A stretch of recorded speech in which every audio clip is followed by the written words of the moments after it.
سب طاقت والے ننگے ہیں، تم ان کے پیروکار نہ ہو۔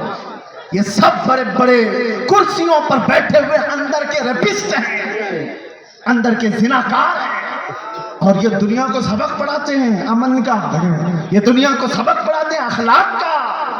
آؤ اخلاق کی بات اور حسن کی بات کریں تو تاجدار مدینہ کی بات، یہاں جو کہا جاتا ہے وہ کیا جاتا ہے۔ یہ نہیں ہے کہ کرسی سنبھالنے کے بعد کچھ اور کہا جائے اور عمل کچھ اور کیا جائے۔ بارگاہ مصطفیٰ میں آؤ اے نوجوانوں، میں اسی لیے درد دل کے ساتھ پوچھ رہا ہوں، یہ تقریر کوئی سجائی بھی نہیں کہہ رہا، درد دل کے ساتھ پوچھ رہا ہوں۔ ایک طرف تم کہتے ہو حسن والا وہ چہرہ تھا، پھر تمہارا چہرہ کیوں نہیں؟ تم حسن والے کی پیروی کیوں نہیں کر رہے؟ داڑھی تم کو چبھتی کیوں ہے؟ داڑھی تم کو ڈستی کیوں ہے؟ تم کو بری کیوں لگتی ہے؟ اس لیے نا کہ دنیا والوں نے تانا دینا چاہا کہ ملا بن گیا، مولوی بن گیا، ان سے ڈر کر کے تم نے اپنے آپ کو عورت بنانے کے چکر میں پھنس گئے۔ یعنی کل کو اگر یہ تمہیں کہنے لگ جائے کہ تو بکرا لگ رہا ہے، کپڑے اتار دے تو ننگے گھومو گے، دنیا جو کہے گی اس پر اگر عمل کرتے چلے جاؤ تو ایک دن یہ ننگا بنا کر رکھے گی، کتا بنا کر رکھے گی۔ اسی لیے ہم کہتے ہیں تم شیر ہو، کتوں کی چال نہ چلو۔ تمہیں اللہ تعالیٰ نے خیر امت بنایا، تمہیں اللہ تعالیٰ نے خیر امت بنایا۔ دیکھنا ہے تم مجرا کرنے والے، ناٹک کرنے والوں کو نہ دیکھو۔ ہمارے نوجوان کا کوئی آئیڈیل ہو سکتا ہے تو خالد بن ولید ہے، ہمارے نوجوانوں کا آئیڈیل ہو سکتا ہے تو صلاح الدین ایوبی ہے۔ آپ ان کو دیکھو، ارے جینے میں مزہ کچھ اور آ جائے، جینے میں مزہ کچھ اور آ جائے۔ آپ ایرے غیرے نتھو خیرے بزدلوں کے واقعات پڑھو گے تو ویسے بیمار ہو جاؤ۔ رسول اللہ کے جانثاروں کی تاریخ پڑھو، ارے پھر ہر درد بھول جاؤ گے، ہر تکلیف آسان ہو جائے گی۔ اسی لیے ہم کہتے ہیں صحابہ کی بات یہ تھی۔ آج جیسے کفیل صاحب ہی کہہ رہے تھے، حضرت پھر آپ ویسے بولنے لگ گئے، تھوڑا سا سنبھل کے بولیے، کیونکہ گھما پھرا کے ہماری تقریر میں کہیں نہ کہیں کتا آ ہی جاتا ہے۔ لیکن مجھے بتاؤ، ہے بھی تو ایک مخلوق نا، کتے کو کتا نہ کہوں تو ٹامی بولوں؟ آپ مجھے بتائیں، کتے کو کتا ہی تو کہا جائے گا، لیکن کسی کو تکلیف ہونے لگ گئی تو ہمیں اس کا کیا لینا دینا؟ اگر آپ یہ بتائیں، یہ کہہ رہے تھے تھوڑا سا، میں آپ سے یہ کہتا ہوں میرے عزیزوں، ہم قانون کے خلاف نہیں جا رہے، لیکن بات اگر میرے مصطفیٰ کی عزت کی آئے گی تو ہم کسی آس پاس کی سرحد کو نہیں دیکھتے، ہم اطراف میں گھیرنے والی لائنوں کو توڑ دیتے ہیں، اس لیے کہ انسان کی فطرت ہے، قانون میں بھی موجود ہے۔ کسی کی ماں کو گالی دے کر کسی نے اس کی غیرت جگائی، یا اس کی بیوی کو پکڑ کر اس کی غیرت جگائی، بدلے میں اس نے مار دیا ہے، تو قانون بھی یہ کہتا ہے انسانی فطرت ہے، یہ غیرت میں بے قرار ہو کر مارا ہے، انسانی غیرت ہوتی ہے۔ میں نے یہ پڑھا ہے بہت سارے قانونوں میں، پھر پتا چلا ارے انسان کو ماں کی غیرت ہو سکتی ہے، بیوی کی غیرت ہو سکتی ہے، 1000 ماؤں سے زیادہ محبت کرنے والے رسول کی بھی کیوں نہیں ہو سکتی؟ ہماری غیرت رسول اللہ کے لیے کیوں نہیں ہو سکتی؟ اور اسی لیے کہا ہے ہمارے صحابہ نے جو ہمیں مسلک دیا تھا وہ یہی تھا، وہ ساری غیرت رسول اللہ کے لیے رکھتے تھے، میرے آقا کے لیے۔ ایک صحابی ہے جن کا باپ منافق تھا، عبداللہ بن ابی، اس نے حضور کو صرف اتنا، حضور کے صحابہ کو اتنا کہا تھا، یہ ذلت والے لوگ ہیں جو مدینے میں آ گئے، ہم عزت والے لوگ ہیں اور ہم ان ذلیلوں کو نکالیں گے مدینے سے۔ اس نے جھگڑے میں یہ بات کہی تھی، منافق تھا۔ غزوہ بنو مستلق سے لوٹنے کے بعد بیٹے نے سن لی، بیٹے کو پتا چلا کہ باپ نے ایسی باتیں کی، تو بیٹا آیا اور اس کے بعد مدینہ انٹر ہونے سے پہلے باپ کا راستہ روک کر کھڑا ہو گیا، کہا تم نے یہ کہا رسول اللہ کے صحابہ کو کہ یہ ہجرت کر کے آئے ہوئے مکہ والے ذلیل لوگ ہیں، ہم مدینے والے عزت والے لوگ ہیں، ہم ان کو ذلیلوں کو نکالیں گے۔ باپ نے کہا حضرت تو میرا بیٹا ہے، تو پوچھ رہا ہے؟ ہاں پوچھوں گا، اس لیے کہ اب تو میرے باپ کی منزل پر نہیں، گستاخ صحابہ کی منزل پہ، رسول اللہ کے جانثاروں کی گستاخی۔ کہا راستہ چھوڑ دے۔ بیٹے نے کہا قسم رب ذوالجلال کی، اس وقت تک تجھے میں مدینے میں داخل ہونے نہیں دوں گا جب تک تو علل اعلان یہ نہیں کہے گا کہ میں ذلیل ہوں، رسول اللہ کے صحابہ عزت والے۔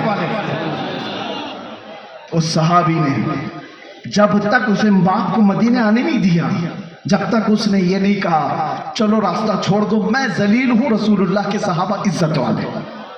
ہاں یہ سارے پلپلے ایک دن بولیں گے، سارے بزدل ایک دن بولیں گے کہ ہم جھوٹے تھے اور رسول اللہ کے دیوانے سچے تھے۔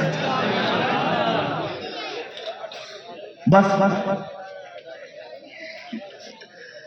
میرے عزیزوں، یہاں پر اتنی خاموشی ہے، پھر آپ کہہ رہے ہیں کچھ دیر کی خاموشی۔ میرے عزیزوں، یہ خاموش مجمع ہے، لیکن جس وقت شور کرنا ہے وہ کرتا ہے، اور اللہ تعالیٰ نے اتنا سینس دیا ہے۔ اور پھر آپ سے میں یہی کہوں گا، ہوش کے ساتھ جوش استعمال کرو، ایسا نہیں کہ بے غیرت ہو جاؤ۔ بس میں اپنے موضوع پر ہی بات کو ختم کر دوں۔ آؤ ہم ادھر ادھر کی نہ دیکھتے ہوئے آج سے راتوں کو یہ تڑپ لے کر کے سوئیں کہ آنکھیں بند ہوں کہ جب رسول پاک صلی اللہ تعالیٰ علیہ وسلم کا دیدار ہو جائے، اور یوں عرض کرو یا رسول اللہ میں سو جاؤں یا مصطفیٰ کہتے کہتے، کھلے آنکھ صلی اللہ کہتے کہتے زندگی اس طرح سے گزرتی جائے تو پھر دیکھنا میرے عزیزو، جس گلی سے گزرو تمہارا نام پوچھنے کی کسی کو ضرورت نہیں ہوگی کہ تم مسلمان ہے کہ کیا ہے۔ تمہیں آزمانے کے لیے لوگ تمہارا نام، تمہارے باپ کا نام، تمہارے دادا کا نام نہیں پوچھیں گے، وہ چلتا ہوا دور سے دیکھ کر کہیں گے خوشبو بتاتی ہے مدینے والے کا ہے، اس کی چال چلن بتاتی ہے مدینے والے کا ہے، اس کا اٹھنا بیٹھنا بتاتا ہے مدینے والے کا ہے۔ لیکن لاؤ تو صحیح اپنی زندگی میں روزانہ میرے آقا کا کثرت سے ذکر کرو، صبح اٹھو شام میں اٹھو، کثرت سے میرے آقا پر درود پڑھتے جاؤ، اس لیے کہ جو جس کا جتنا ذکر کرتا ہے وہ اس کا فدائی بنتا چلا جاتا ہے، جس کا نام زیادہ لیتا ہے اس سے وہ قریب ہوتا ہی چلا جاتا ہے۔ اسی لیے میرے آقا نے فرمایا قیامت کے دن سب سے زیادہ مجھ سے قریب وہ ہوگا جو سب سے زیادہ درود پڑھتا تھا۔ اقبال سے کسی نے پوچھا تھا تمہارا ایک شعر اتنا بلند ہے کہ محمد سے وفا تو نے، تو ہم تیرے ہیں، یہ جہاں چیز ہے کیا لوح و قلم تیرے ہیں، ہر ایک کی زبان زد عام و خاص ہے، اتنی تاثیر ہے اقبال کے متعلق۔ میں نے سنا بتایا اس کے اشعار میں لذت اور تاثیر اسی لیے آئی کہ زندگی میں اس نے 1.25 کروڑ مرتبہ حضور پر درود بھیجا تھا۔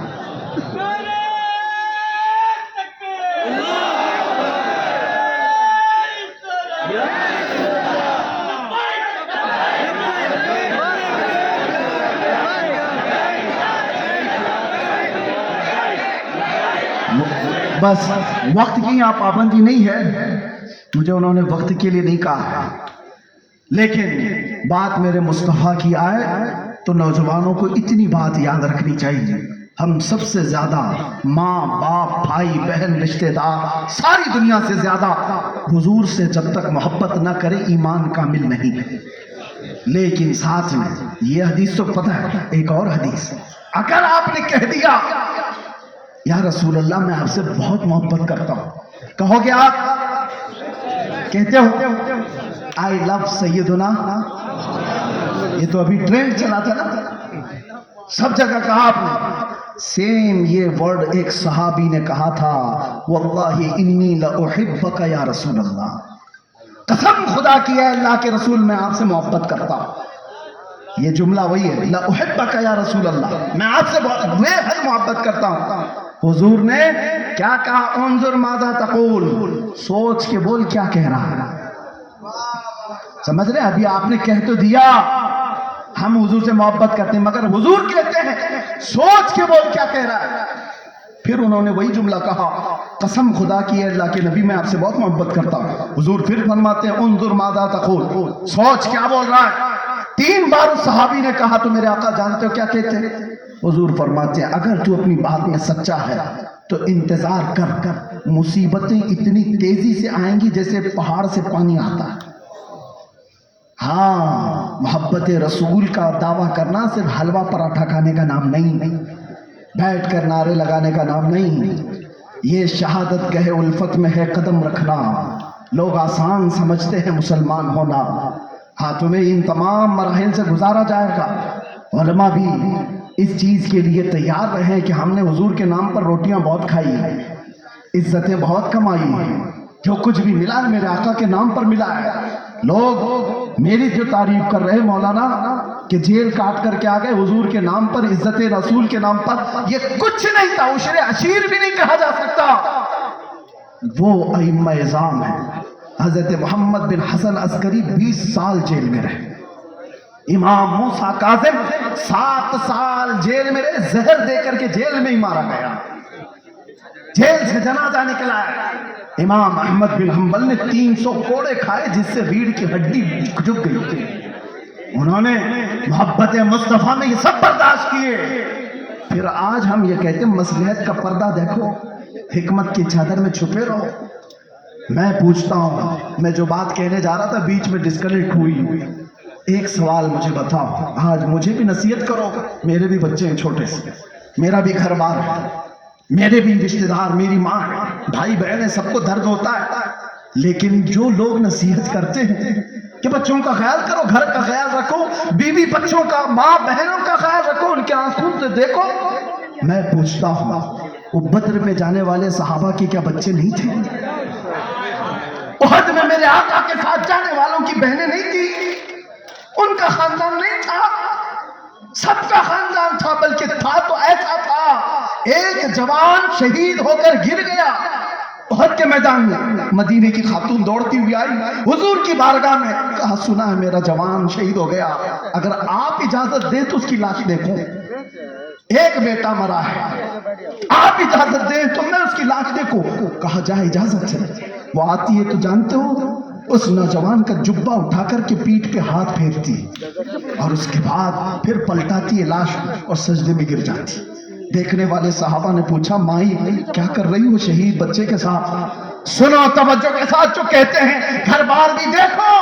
وہ خاتون کہتی ہے جب میرا لال نکل رہا تھا میں نے اسے نصیحت کی تھی کہ بیٹا اگر حضور پر کوئی سختی آ جائے, جنگ بھاری پڑ جائے تو پیٹ پھیر کر بھاگنا مت. اگر بھاگتے ہوئے مارا گیا تو میں اپنا دودھ بھی معاف نہیں کروں گی. ماں نے کہا تھا حضور کو چھوڑ کر کے جاتے ہوئے مارا گیا تو میں دودھ نہیں معاف کروں گی. اور پھر مجھے پتہ چلا احد کے میدان میں جنگ سخت ہو گئی تھی, لوگوں کے پاؤں اکھڑ گئے تھے, کفار غالب آ گئے تھے. میرا دل ڈولنے لگا, کہیں میرا بچہ بھاگا ہوا تو نہیں حضور کو چھوڑ کر. میں دوڑتی ہوئی آئی, راستے میں کسی نے کہا نہیں شہید ہو گیا ہے. پھر بے چینی بڑی, بھاگتے ہوئے تو نہیں مرا, بھاگتے ہوئے تو نہیں مرا. میدان میں صرف مجھے یہی دیکھنا تھا کہ حضور کو چھوڑ کر بھاگتے ہوئے تو نہیں مرا تھا. آ کر کے میں نے لاش کو پلٹ کر پہلے اس کی پیٹھ پر ہاتھ پھیر کر اسی لیے دیکھا کہ پیچھے سے تیر تو نہیں لگے. اللہ کا شکر بجا لاتے میں سجدہ کر گئی, اس لیے کہ میرا بیٹا مرا ہے, سارے زخم سینے پر لے کر مرا ہے. یہ دو عالم سے کرتی ہے بیگانہ دل کو, عجب چیز ہے لذت آشنائی. لوگ یہ کہتے ہیں ہم مصلحتیں اور حکمتیں کیوں نہیں دیکھیں؟ ضرور اللہ نے فرمایا تدبیر کرو, لیکن جب میرے مصطفیٰ کی بات آئے تو صحابہ بھی تو آئیڈیل ہیں. بتاؤ مجھے کہنے والوں میری زندگی کی کیا وقت؟ میں کون سا اہم آدمی ہوں جو بچ جاؤں تو لوگوں کا بھلا ہو؟ میں یہ کہتا ہوں 1000 درجے بہتر تھے رسول اللہ کے نواسے امام حسین. ان کا جینا پوری امت کے لیے کتنی بڑی نعمت, کتنا بڑا کمال تھا, مگر انہوں نے زندگی بچانے کی کوشش نہیں کی, میرے مصطفیٰ کے دین بچانے کی کوشش. جب وقت پڑے نوجوانوں سمجھوتے میں نہ جاؤ, کل قیامت کے دن تم سے بھی پوچھا جائے گا. تم جس کے حسن کے دلدادہ تھے, محلوں میں بیٹھ کر کے نعرے لگاتے تھے, آقا کی بارگاہ میں جب بھی مدینے جاتا ہوں تو رونا آتا ہے اس بات کو لے کر کے کہ کہیں میں سلام کروں اور یہ نہ پوچھا جائے اس جگہ سے آ رہا ہے تو جہاں سے روز مجھے گالیاں دی جاتی ہیں. ڈر لگتا ہے آج, اسی لیے ہمارے جذبات بے قابو ہوتے ہیں, اسی لیے ہم زیادہ بولتے ہیں, تلخ لہجے میں اسی لیے بولتے ہیں, سخت لہجے میں اسی لیے بولتے ہیں. بارگاہ مصطفیٰ میں جانے کے بعد شرم سے پانی پانی ہوتے ہیں. کیا کہیں, حقیقت بات ہے میرے عزیزوں, ہم نے کوئی دفاع نہیں کیا, کوئی مصیبتیں نہیں اٹھائی, بہت مٹھائیاں کھائی, بہت اچھے کھانے کھائے ہیں, اچھی جگہوں پر رہے. ان کے بعد پر جنہوں نے تکالیف اٹھائی وہ صحابہ کا معاملہ تھا, وہ صحابہ کا معاملہ تھا. ان کو قرآن نے یوں ہی نہیں کہا رضی اللہ عنہم ورضوا عنہ. حضرت ابو ہریرہ کہتے ہیں ایک جنگ میں ہم ایسے گئے تھے حضور کے ساتھ,